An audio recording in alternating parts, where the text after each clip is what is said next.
ബംഗാളിൽ മോഡലും നടിയുമായ സോണിക ചൗഹാന്റെ ദുരൂഹമരണത്തിൽ പങ്കുണ്ടെന്ന് ആരോപിച്ച് നടൻ വിക്രം ചാറ്റർജിയെ അറസ്റ്റ് ചെയ്തു.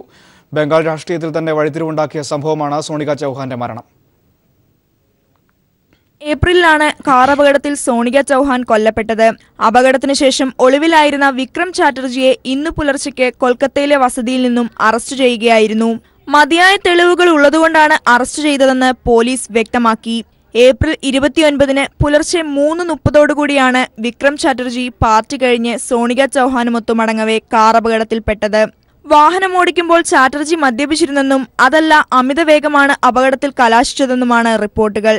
മുഖ്യമന്ത്രി മമതാ ബാനർജിയും അവരുടെ പാർട്ടിയും രാഷ്ട്രീയ താൽപര്യങ്ങൾ കൊണ്ടും ബംഗാളിലെ മികച്ച ടെലിവിഷൻ ഷോയുടെ ഭാഗമായതുകൊണ്ടും ചാറ്റർജിയെ സംരക്ഷിക്കാൻ ശ്രമിച്ചിരുന്നു.